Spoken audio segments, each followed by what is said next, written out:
Welcome to the Bad Roman Podcast. On this show, we talk with veterans, community leaders, Christians and non-Christians as we explore the entanglement of Christians with the state.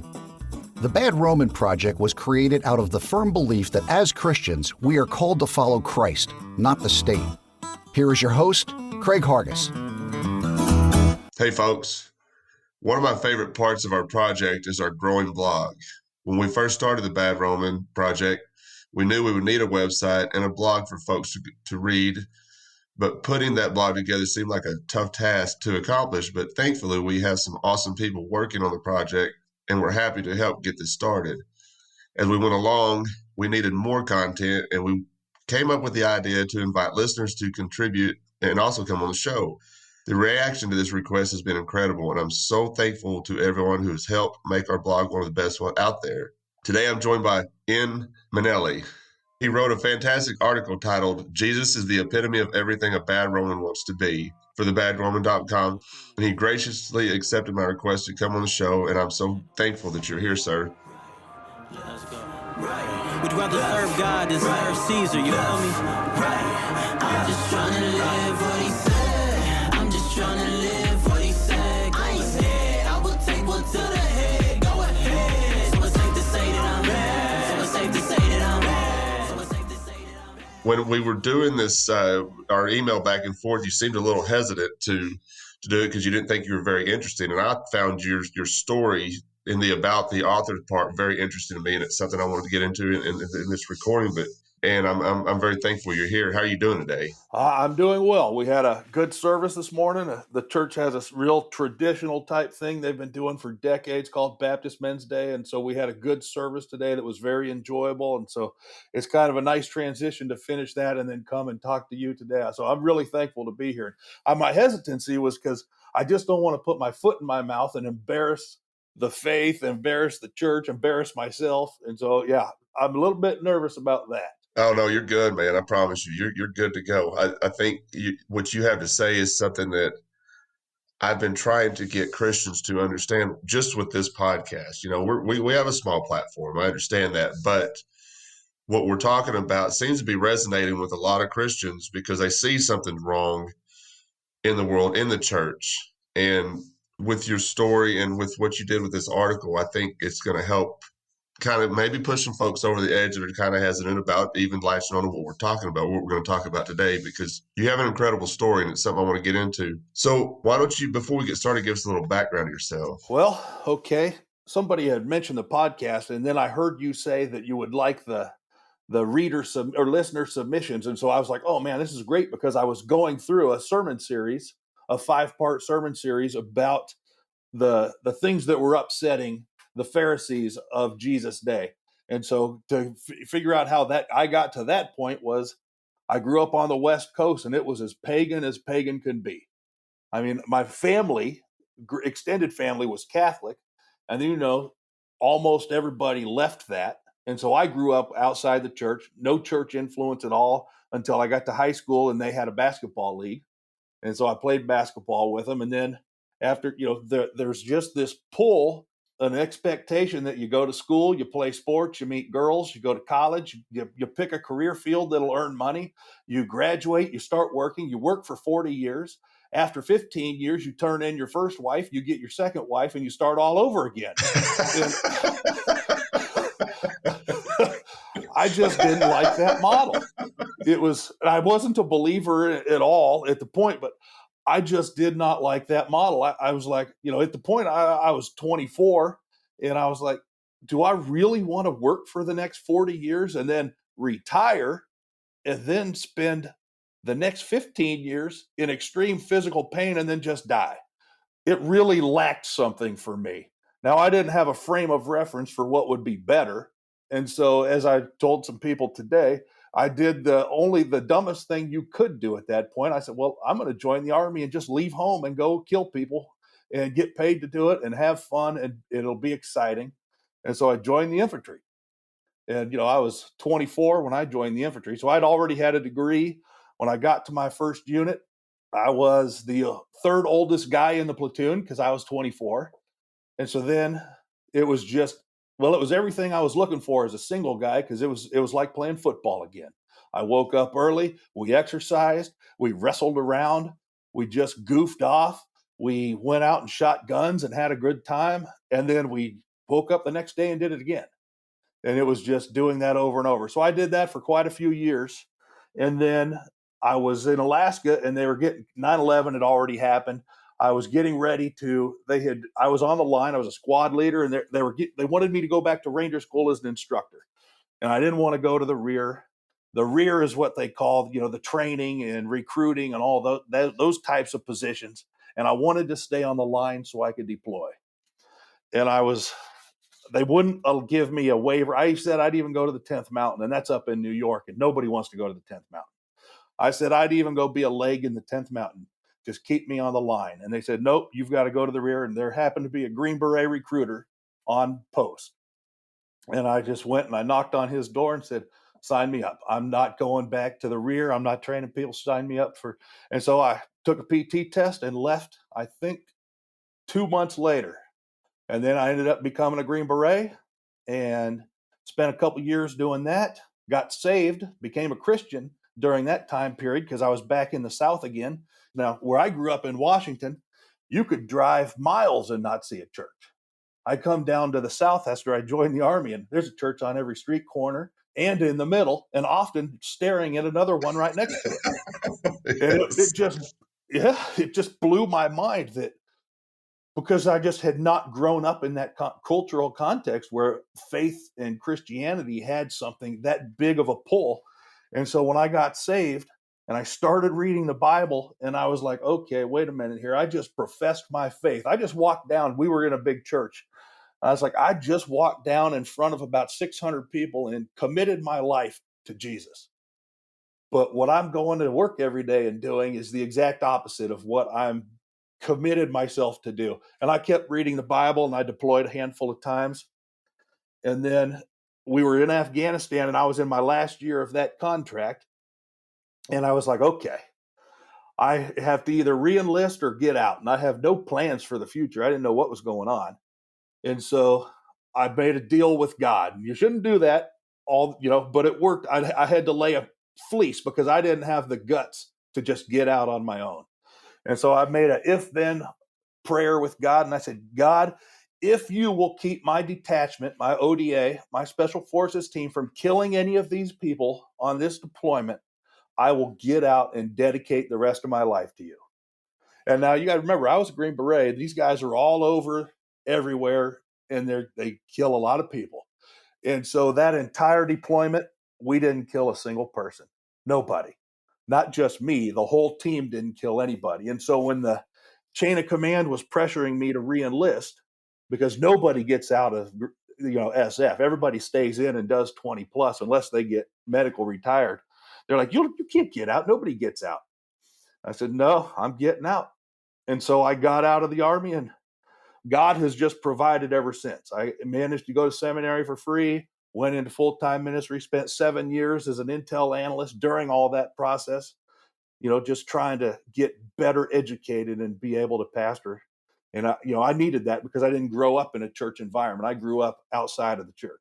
So that would be, I guess, my down and dirty 30, distant target. That's an incredible story. I told you before we started recording, I've got a buddy that is a Green Beret. Now, like I told you, I said, I don't know if we're buddies anymore. He's not very happy with me and my take on war. And I told you also before we started that I was a card carrier neocon right after 9/11. It happened overnight for me. And so I was all about that mindset. But like what I've learned along the way, and it took me getting out of being a status and promoting the state and voting and getting involved with all that stuff to realize that what we're doing has nothing to do with what Jesus asked us to do. He didn't ask us, he commanded us to love our neighbor. That includes not killing them, I would suppose, right? So you would think those two would go together. But like I said, he's not very happy with me. I mean, I love the guy with all my heart, but I told him, I said, man, I can't unlearn what I've learned. If anybody that knows anything about me knows that if I've learned something and I know it's the truth, it is what it is for me. That's the path I'm going to follow. You can't talk to me about what you're doing overseas and try to equate it to what Jesus commanded us to do. It just doesn't fit. I mean, the two don't go together. And when I finally woke up and recognized that, I was like, man, I never served in the military, but my mindset and the way I was pushing this was completely off base with what Jesus Christ commanded us to do. Once I understood that, I had to get away from it and learn more about peacemaking. People tend to use the term peacemaking and think that what we're doing in other countries is peacemaking. That's garbage, man. Yeah. Well, I will even, and I'm not a big one-upper, but here's one of the things that really blew my mind because I was as big a statist and a neocon as you. I even gave money to the Republican convention on occasion back in the day. That's how far. That's how far I was down that road. Oh, wow. But one of the things that bothered me about being in the military was the first rule every time we would deploy was you can't share your faith. You had to leave it at home. You couldn't. That bothered me so much that as a Christian, and I mean, I was a big time. I was a supporter of the state at this point, but they had the gumption to tell me that the one thing I can't do is share Jesus and tell people about Jesus. And they make it very clear every time you deploy, you can't share about Jesus. Really?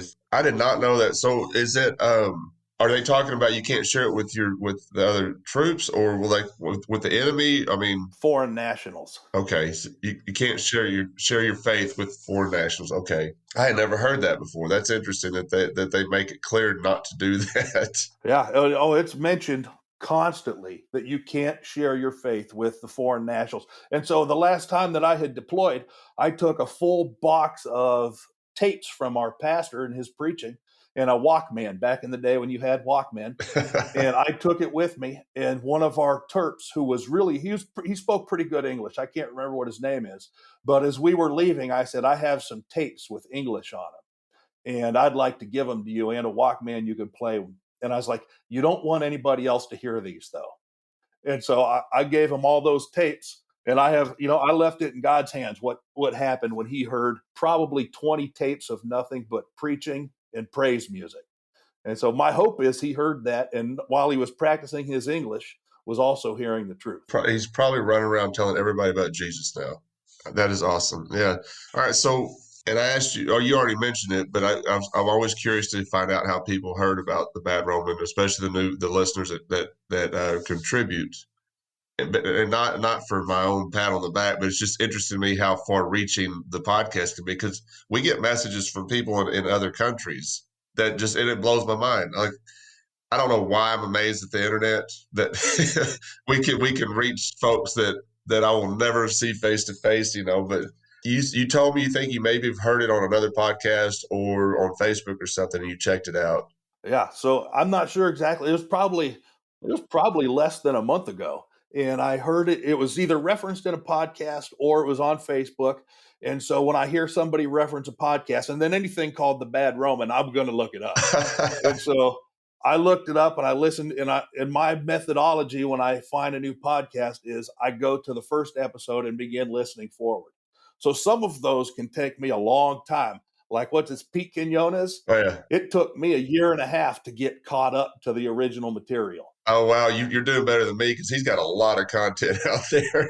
And he's picked it up in the last 6 months. Yeah. I mean, he used to put out just 2 or 3 a week. And I was making up ground every week on him. And then he started putting out 3, 4 a week. And I was like, oh boy. But I had already caught up at that point. And so I went and I listened to your first podcast and I liked it. And so I listened to the next one. I liked it. And then I moved, when I have a podcast I move it up to the top of my chain. And so when I go to my office every morning after I read scripture, the first thing I do after reading scripture and praying is I listen into my queue on what's up there. And so it didn't take me but about 1.5 weeks, and I had listened to all your episodes. Nice. Yeah, we only release every 2 weeks, so we're not going to beat you over the head with it. So you got plenty of time to catch up on the Bad Roman. Hey folks, Craig here. We're going to do something a little different today. We're going to play an ad, and this is new ground for the Bad Roman Project that we're super excited about. So here's the ad. Here it goes. Blockchain Trading Company, purveyors of fine digital assets since 2021. Blockchain Trading Company aims to be the leading decentralized autonomous organization in decentralized finance by establishing ourselves in company with one another as purveyors of fine digital assets. Join our primary community in Discord, where our ever-growing arsenal of tools are readily available to equip you in the brave new world of all things blockchain. See you in the metaverse. You know, and especially on this side of it, when you're talking about Christian voluntarism or anarchism, whatever term you want to use, there's not a lot of content out there. There's a lot of content out there as far as anarchy, but as far as the Christian side of it, there's not a lot. And the more I got into it, the more I started understanding how many Christian anarchists there are out there. Like the whole gun issues, like I with this project, I have learned more about pacifism. And I don't know where you are on that, but I own a weapon, but it's not something I would use on people now. When I bought the weapon, that was what my intent was. If somebody breaks into my home, I have no reservations about putting a bullet in their chest. Now it's not that, but I do like to shoot guns. You know, when I go back and visit my mom and stepdad, he's got some targets set up around on their property, and we'll go out there and shoot. It's fun to me. It's like fireworks. You know, it's fun to me doing target practice, but it's not something that I carry. It's not something I keep in my truck. It's put up in my closet. I've even considered selling it because if it's there, it's something that you might use in a situation, but I don't carry it with me anymore. I have made a point not to take it with me anywhere I go. And that's not an invitation to anybody coming. And I live right outside of Memphis. That's not an invitation for anybody to come, you know, give me any trouble. I'll give you a hug. I'm not going to shoot you, but I'll give you a hug. So I started thinking, because I ended up landing in the pacifism ballpark myself, because I just, you know, when you're supposed to love your neighbor and you look at the guys especially in the New Testament, and you see how they were willing to lay down their life and then forgive the people that were killing them while they were doing it. And so the only challenge to that I have is I don't know if I'm that strong. And so I don't carry with me every day. Now, I love guns just because they are enjoyable and they're fun to shoot. And, you know, they're a great tool. And so after a number of years of struggling with this, I have just said, and I decided to stop struggling with it and just call myself a militant pacifist. I'm not, yeah. So I'm not going to kick in your door and shoot you, but I might shoot you if you kick mine in. Yeah. And that's where I'm at. I don't want to. Now, if I was alone and somebody just wanted to, you know, I guess steal something that I had, I don't really have a whole lot that somebody would want to steal. But if they did, you know, I could replace whatever they stole. So I think I might be willing to just let that go. It's a tough subject, and it's something that, and it's a debate. And we're getting way off of what I want to talk about with your article, but I love the conversation. But it's a debate that comes up all of the time with Christians, even Christian anarchists. And I understand it. I understand what they're saying. I get it. Now it's not loving to my kids or my wife, or I'm single, don't have any kids. I've got a couple of cats. If somebody comes trying to mess with my cats, we're gonna have a problem. I'm not gonna shoot you, but we're gonna wrestle. You know, so I don't know how far pacifism goes as far as violence. Like, what I've learned is you can restrain somebody without harming them. Okay, I'm no martial arts expert by any means, but to that extreme as far as pacifism, like Abby, who works on her project, she's a pacifist. I've learned so much from her about pacifism, and she said, I'm not going to stand by and watch somebody harm my children. She said, but we can do things without killing somebody. And I think that's where I land on it. It's like, just don't kill anybody. If they get a broken arm or something in the process of struggle or whatever, I apologize, but I'm not going to kill you, but I'm going to stop you from trying to harm my family. So I get it.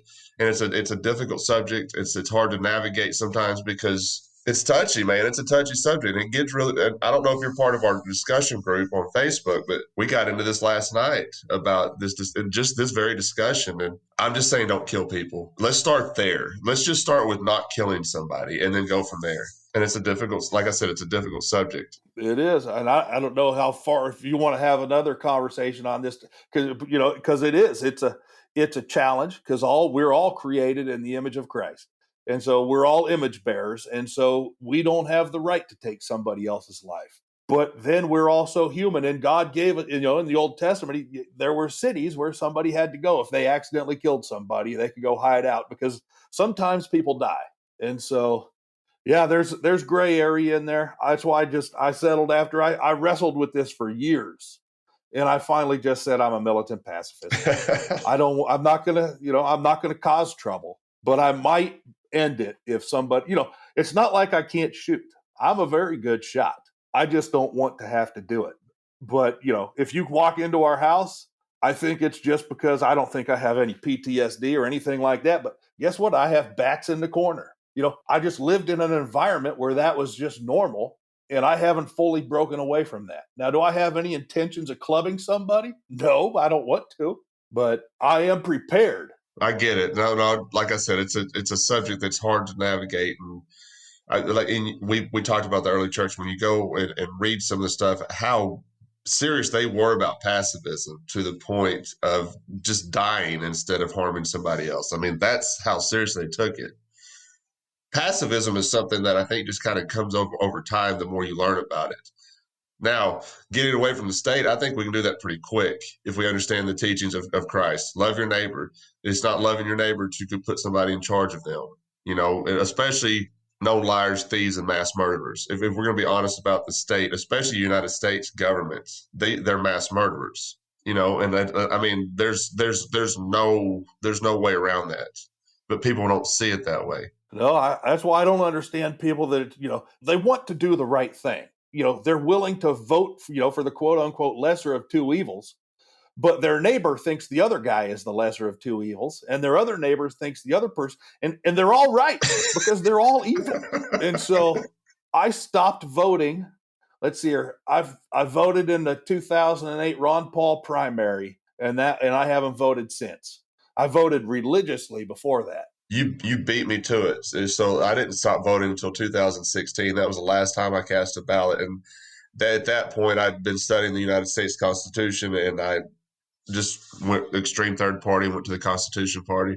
I wasn't voting for Donald Trump or Hillary Clinton. I mean, I certainly wasn't voting for Hillary Clinton, from my background. But Donald Trump, man, the stuff that was coming out of his mouth, I was like, I can't vote for this guy. I mean, this guy's, I don't know. We're getting way off subject because I talk about this stuff on the show, but let's get into your article a little bit.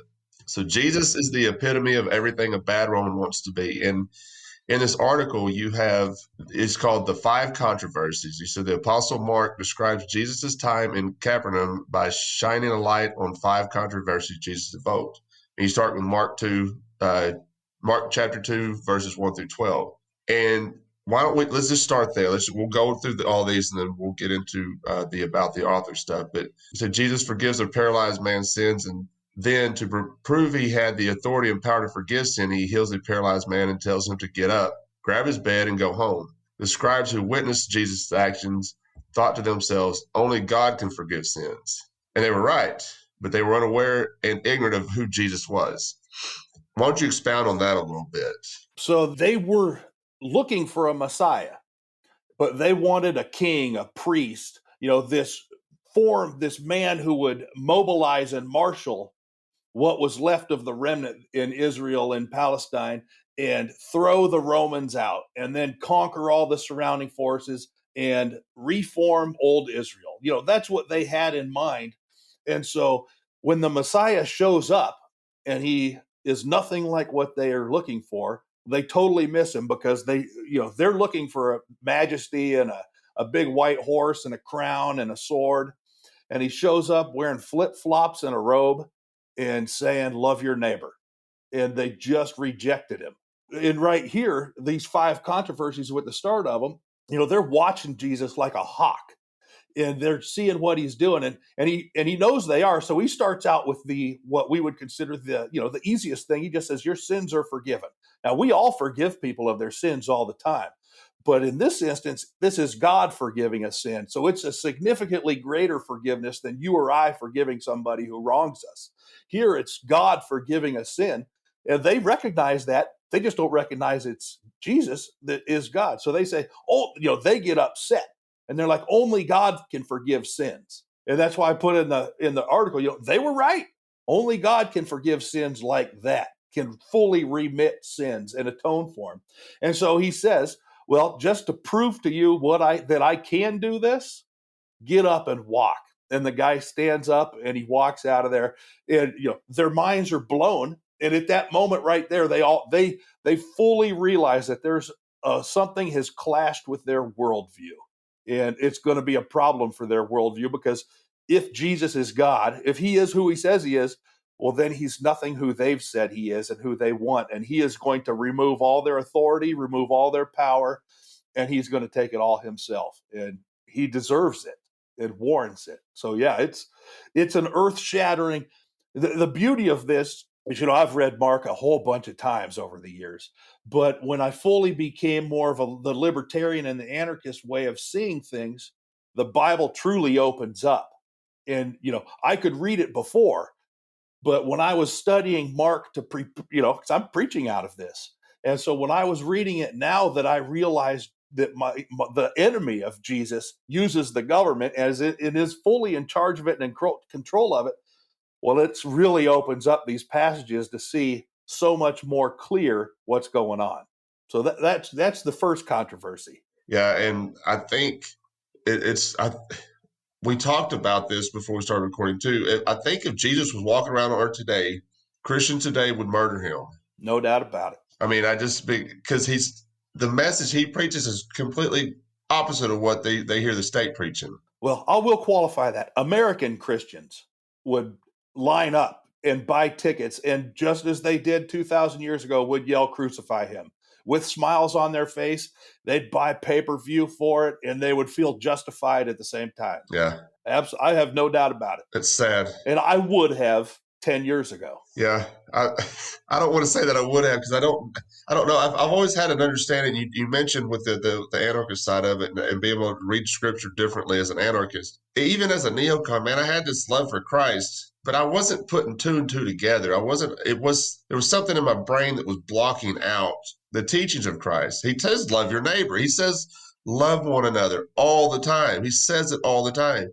It just never clicked in my head. Love one another. But if he's out there preaching that right now, come on.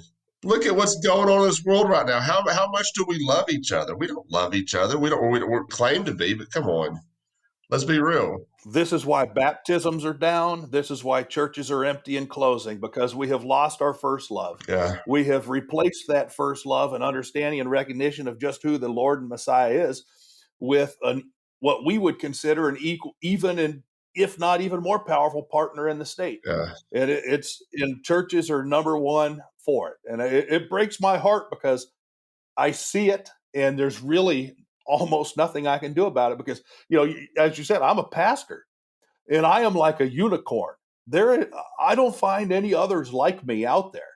And it's not easy to know that when I go to meetings and things like that, I'm the only one in the room who isn't happy to have, troops deployed and go into combat. And I'm the only one. Yeah. All right. The second controversy in Mark 2, verses 13 through 17. Jesus upsets the religious leadership again by associating with sinners. The scribes and the Pharisees questioned Jesus' bona fides, because no righteous man would associate with sinners, for he himself would become soiled. And this is important, because it's something I see so much with Christians today. And I told you this earlier. To me, the majority of Christians today are the modern day Pharisees. Jesus hung out with sinners. He hung out with them. He wanted to talk to them. But you have so many Christians right now. I was talking to a guy at work the other day, and I hope he doesn't listen to this podcast. I don't think he does. I don't think he's familiar with it, but he keeps inviting me to church.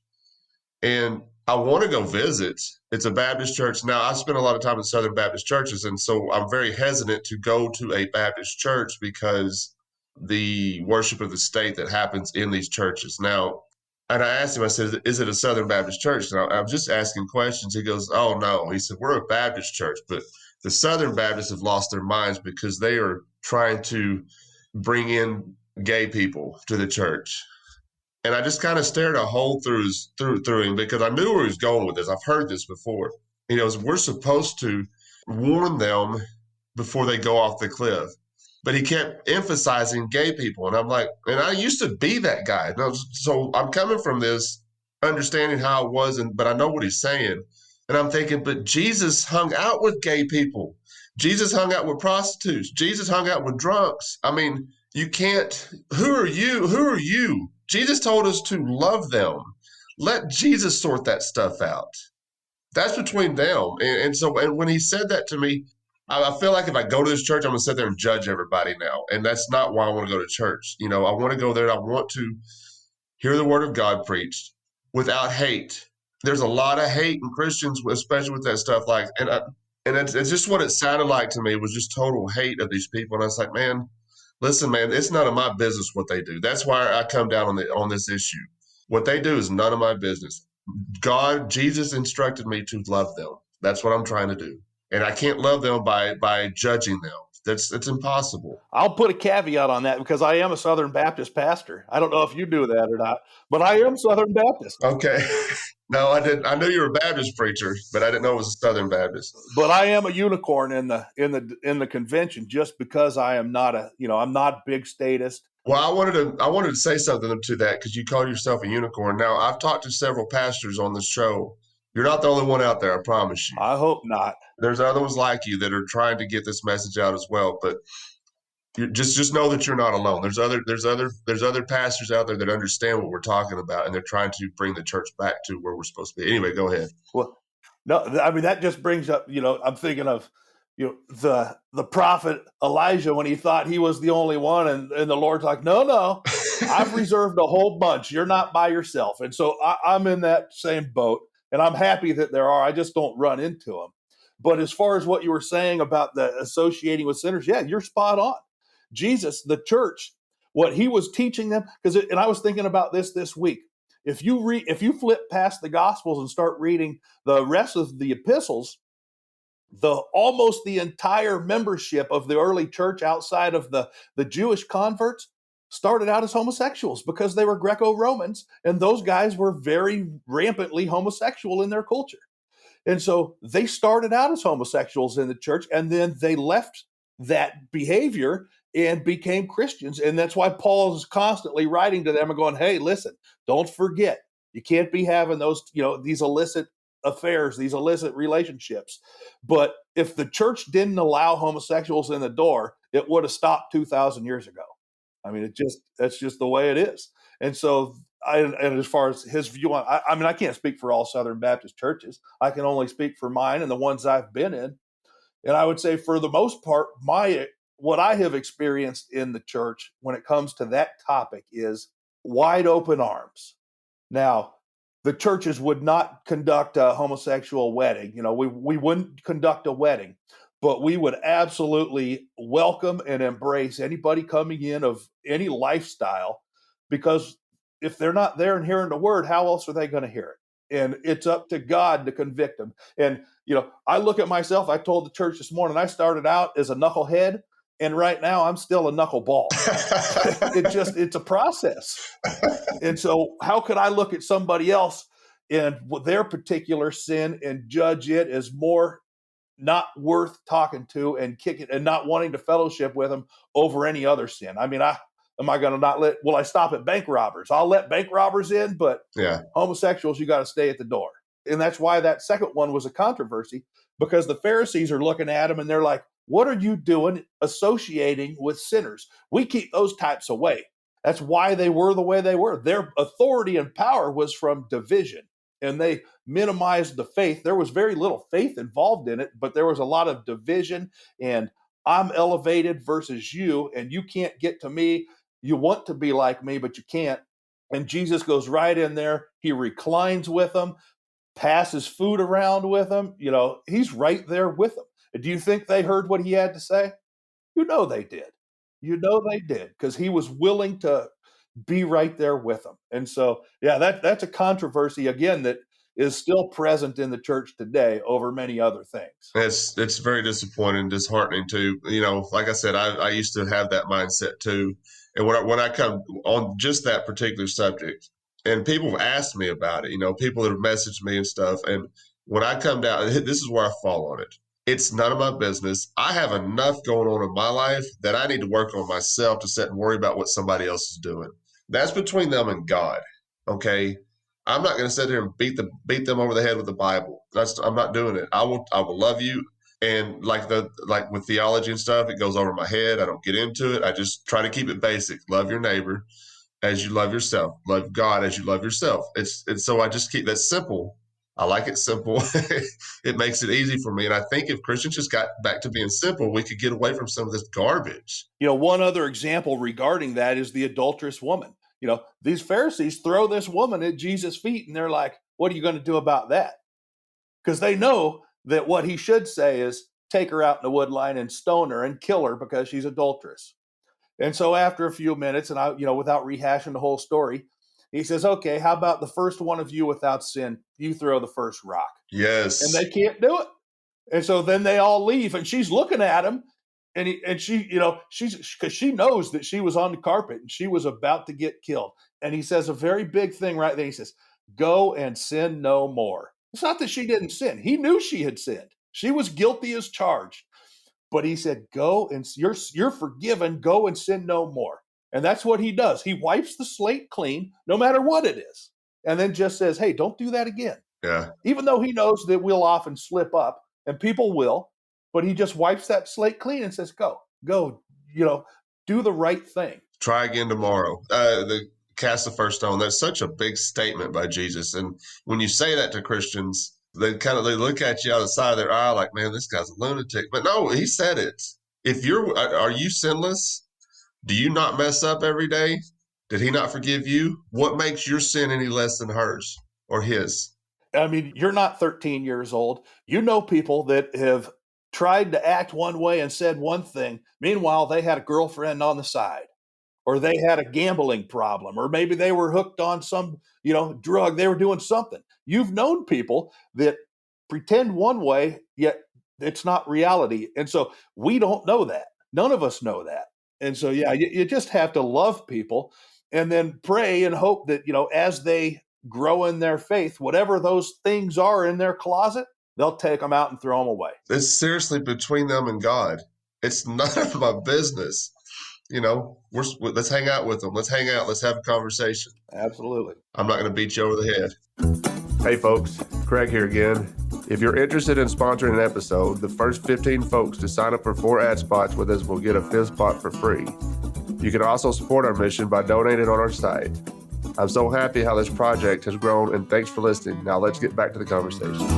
All right, the third controversy, Mark chapter 2, verses 18 through 22. This time they recruit the disciples of John to join the Pharisees to show how the righteous and faithful of God fast twice weekly, while Jesus and his disciples do not fast at all. The point they aimed to make was that Jesus does not follow Orthodox faith practices, and therefore he should not be followed at all. In the eyes of the Pharisees, Jesus is a bad Jew who will lead others down a path to destruction. Let's talk about that. All right. Well, that one's one of the longer ones because the examples that he uses to make his point. And so they're talking about fasting. So they're talking, going through the motions. They're all about going through the motions, and because those things are visible. What is 2 of the things that are most visible in their faith? Fasting and Sabbath. And if you can make it look like you do those 2 things, then you are righteous, because everybody can go, oh yeah, I know that dude's fasting. I see him fasting, and he makes sure I know he's fasting. That was a big part of it, is he makes sure I know he's fasting. And then, I also know that guy, and we're going to talk about the Sabbath here in a minute, so I don't want to get into the Sabbath, but, Jesus says, well, there's a whole lot more. And so he describes, that he's at this wedding, and that eventually, this is what I've realized this year reading this, that the fast he was talking about was so much at a higher and spiritual level than what they're talking about, depleting the body for a moment to try and, to just withhold and to have a little bit of a potential communion with God through that withholding of whatever it happens to be. And he's like, they're going to fast because I'm leaving. And of course, the Pharisees didn't know, and his disciples had no idea what he was talking about. But could you imagine, had you been sitting there around the table with him every day for 3 years, and then all of a sudden he's gone? Then he shows back up again a few days later, and then he's gone again for the last 2,000 years. So, I mean, we're fasting right now. It's just a significant teaching where the Pharisees are getting wrapped around the axles on the appearance of being faithful and totally missing God's point. And, I can't say that we don't do the same thing today. That's a great point. I've never heard it put that way, that we are fasting right now. I've never heard anybody explain that to me. I like that. That's a great explanation. All right, so the last two controversies kind of tie in together. The fourth and fifth controversy, Mark chapter 2, 23 through 28, and Mark chapter 3, 1 through 6. And in the fourth one, you said, to truly drive the point home, Mark describes how Jesus upset the Pharisees by not following their hypocritical understanding of the Sabbath. The Pharisees attempted to show Jesus as an unworthy leader because his followers were violating their rules on the Sabbath. But Jesus responded by showing the Sabbath is for man, not the other way around. Basic human needs must still be met on the Sabbath. However, the Pharisees were using the Sabbath as a hammer against their fellow man when God gave it as a blessing. All right, let's tie these last two together, because I think you said in the fifth controversy that it kind of plays off each other. So let's talk about both those at the same time.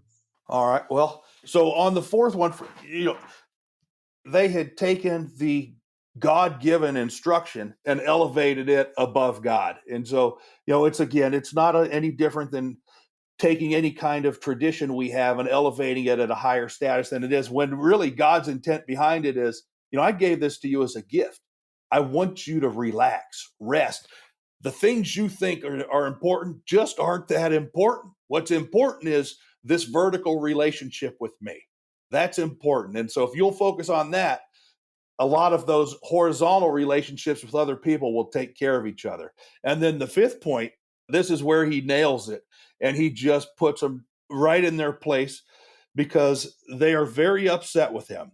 And he has asked them, is it okay to do, is it all right to do good or evil, or good or bad on the Sabbath?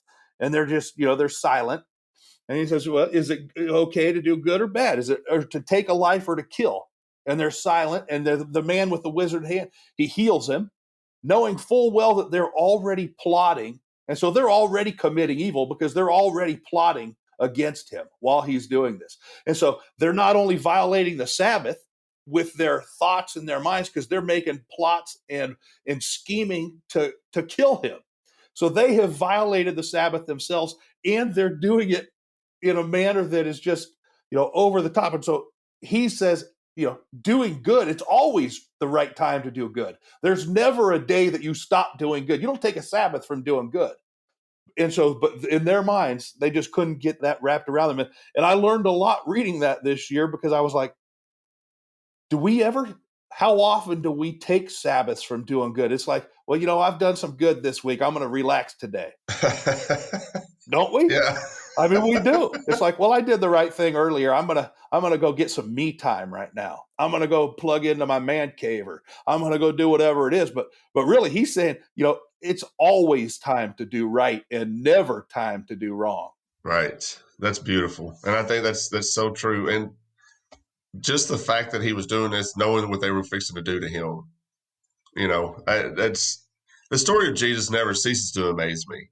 The way he lived his life is how we're supposed to strive for it. Now, he was perfect. We're imperfect humans. I get it, but just trying to strive for it, I think would make this world a better place. I mean, there's not a doubt in my mind. Just love each other. Yeah, well, when I look at the state of the faith right now, and I see that baptisms are down and churches are empty and many are closing, why? It's because we have elevated the state as a household god and relegated Jesus to Sundays and maybe Wednesday if we're lucky. Right. And when he's just somebody on the back burner, then people can see right through it. And we've become hypocrites. We've become the hypocrite. And who wants to believe in somebody that you don't believe in? Yeah. there you have it. There you go.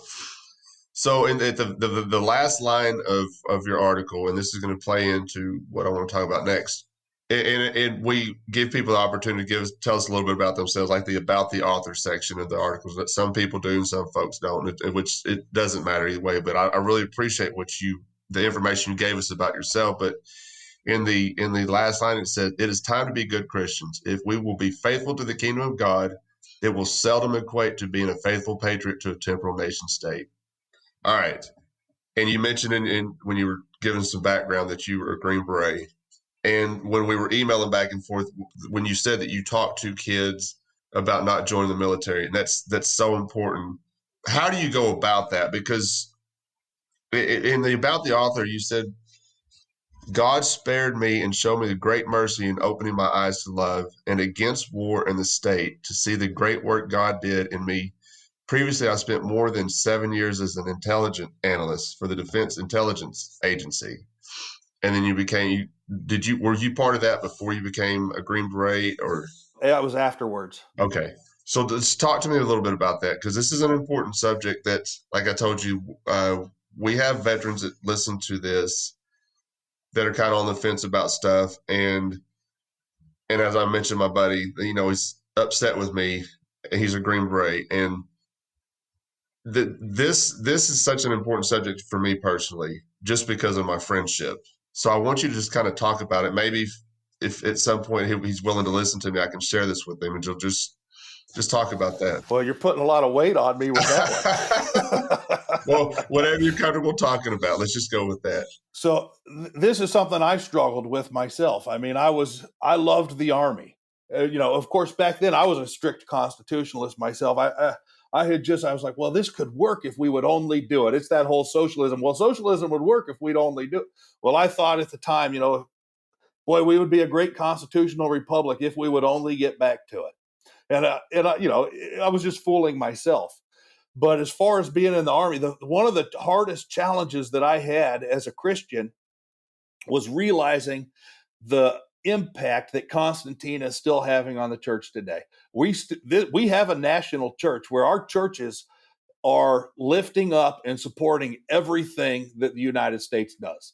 They how many Christians are willing to say that just about every single thing the United States government does is evil and or a failure, and they won't say it. They won't do it because they support the troops, and I support the troops. Half of my friends, actually, now that I've been out as long as I have, most of them are retired now. I still have a few that are in, and they all think I've gone off the deep end. They can't believe it because they knew me back then. And so there is a real contrast, and if you look at those 5 controversies with Jesus, it's the same exact controversy. Where do you put the state, and where do you put, the Iraq War? Do you think Jesus would truly support the Iraq War? Of course not. It's utter insanity. But if you look in who are the biggest supporters of it, the Christians. The Christians are. And I'll throw myself as a Baptist under the bus. Probably the hardest core supporters, Southern Baptists. If you look at who sends the most kids into the military, Southern Baptist churches in the South. They love sending their sons and daughters off to go. And since I've been doing this the last 7+ years, I can't figure it out because I'm like, what have we taught these people? What are we saying from the pulpit? What are we saying in Sunday school? How are we praying where we think the best thing and the most admirable thing our children can do is to go fight for a government overseas somewhere against people that never did a single thing to any of us and have no intentions of doing anything to any of us. And the one thing I told somebody this about 2 years ago, you know what I want all those Air Force planes doing? Instead of dropping bombs, start dropping Bibles. And that's it. Just drop Bibles. Let's see what happens. Yeah. So when it comes to kids, so I've been doing this now where I've only failed with one. Now, of course, I haven't talked a ton, but I have the benefit of having been in. And so especially if they have been in the church, I just talk to them about, okay, what does Jesus want for you? What does he want your life to look like? And what are your expected means of, how are you supposed to behave? And then I give them because I've been in, I know exactly how people in the military act and behave. Of my friends that were in, and I loved it when I was in, but there's not a whole lot of non-divorced members in the military. Now, those divorces, some of them happen just because I'm drinking and infidelity.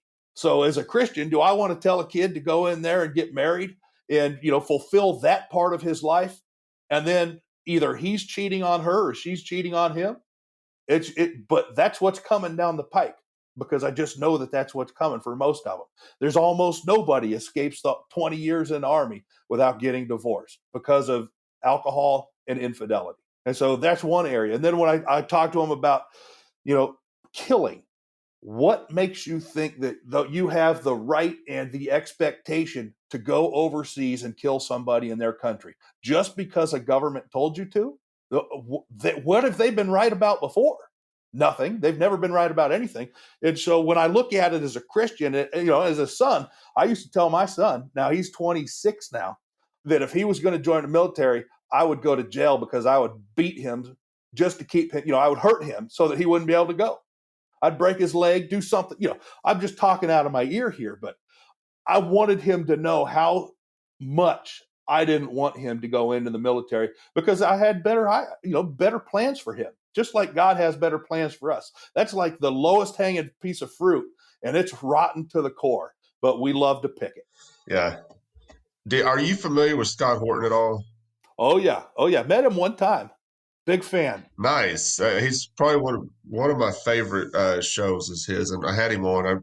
You've heard, I'm sure, but he had a guy on. He's had this guy on before, but I guess he served in Iraq and he worked for the State Department, I think, for under Obama, and he was stationed in Afghanistan. And he told a story, and it was so striking to me what he said. These villagers in Afghanistan would come across these American soldiers. They thought they were Russians still. They had never heard of 9/11. They never heard of New York. We're on their land, destroying their land, and they don't know why. And when I heard that, I was like, I wonder how many Christians understand that are supporting this war, that these folks don't even know anything about you. What happened on 9/11? They don't know anything about what's going on, but we're over there destroying their land. And when he said that, it was just so striking. Like, these folks don't even know who you are. They don't understand why you're upset with them.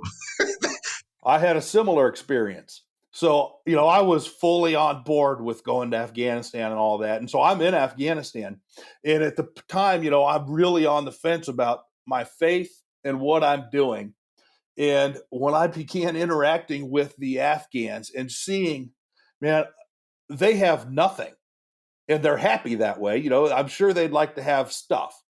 But many of the guys that we would see, they spend hours just squatting in front of their hovel and they just sit there all day.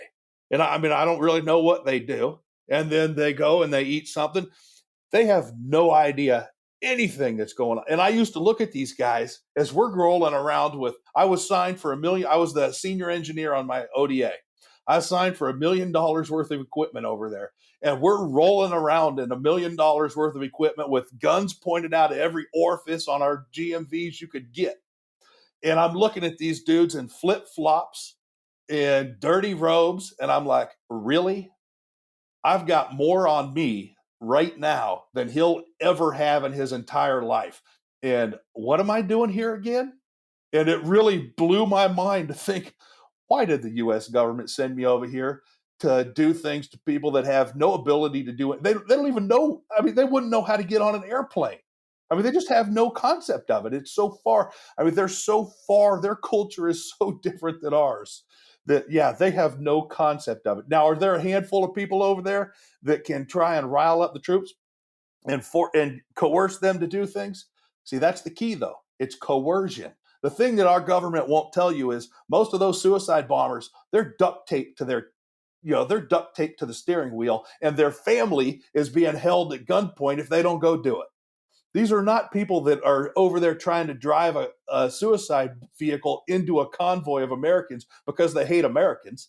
They're doing it because they have nothing else. Their family's been kidnapped, or we just bombed them and killed them at some other point, and they're trying to get revenge. It's an eye for an eye, and they're trying to get revenge, just like any one of us would do if, I got one sister.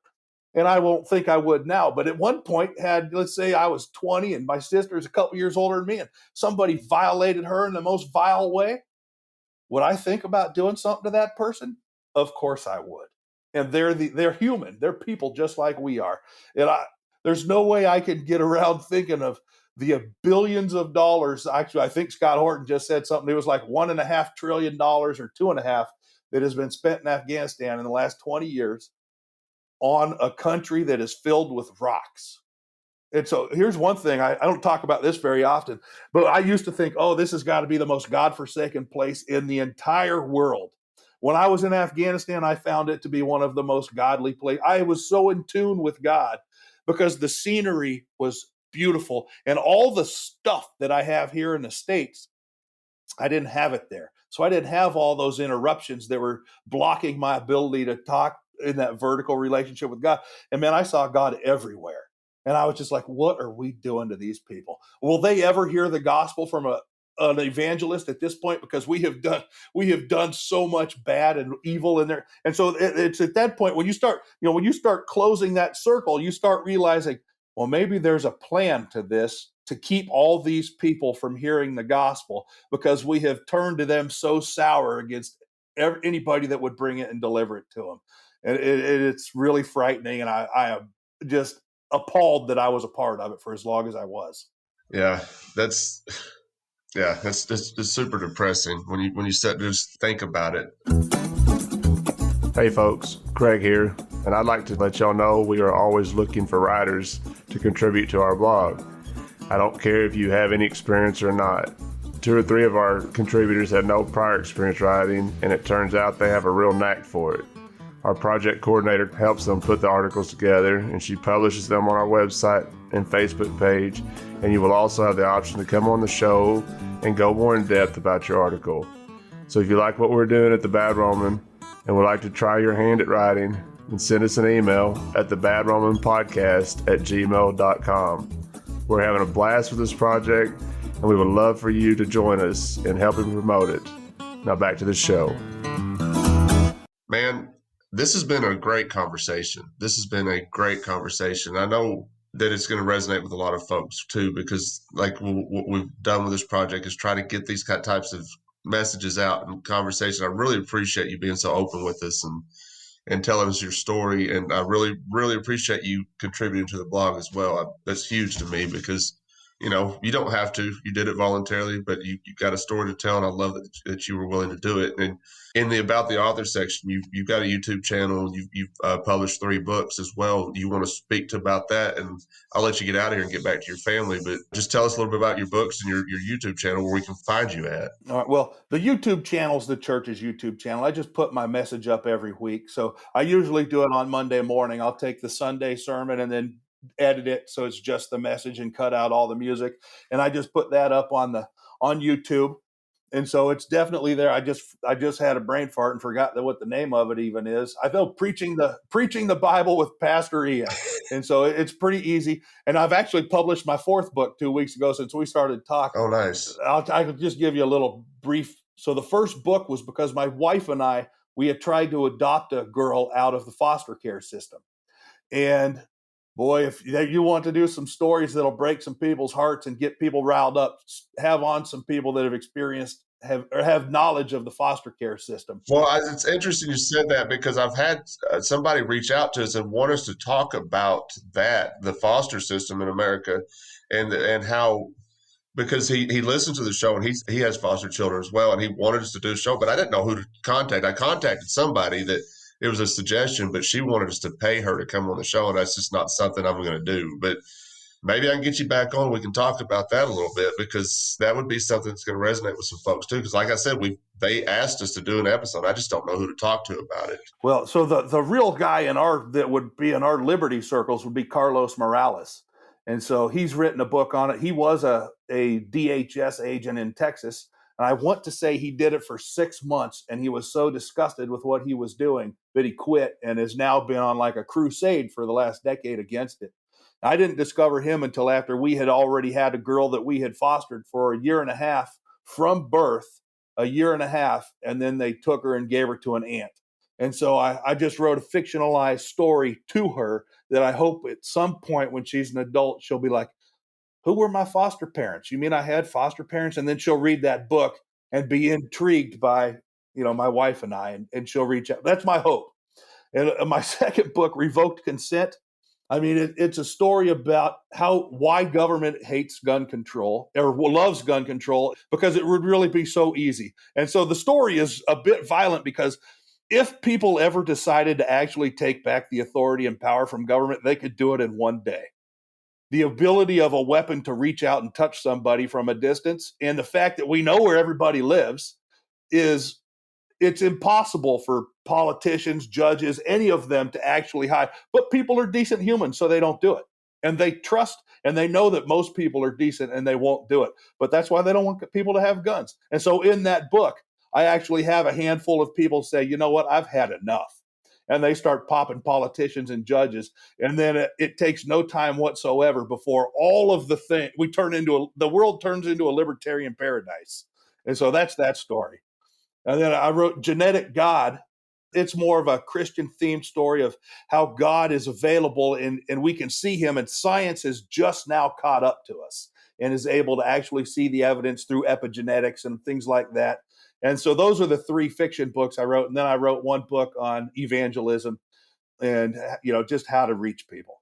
I plan on writing a bunch more. I really appreciate you having me on here, and I hope to write some more material for you.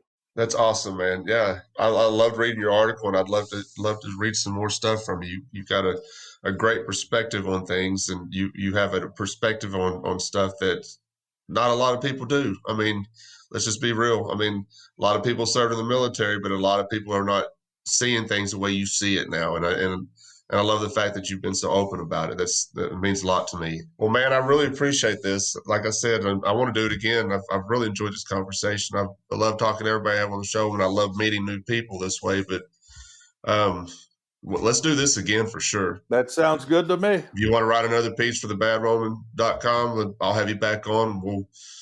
We'll just sit here and holler at each other. All right, buddy. I'm going to let you go and let you get back to your family. All right. Thank you very much. Yes, sir. Thanks for joining us this week on the Bad Roman Podcast. Be sure to subscribe to the show wherever you find your podcasts to never miss an episode. And while you're at it, if you like what you heard, we'd appreciate a rating on iTunes. Or if you'd simply tell a friend about the show, it really helps people find us. 100% of donations are given to local charities in Memphis, Tennessee. To learn more about the Bad Roman Project and to find show notes, please visit thebadroman.com.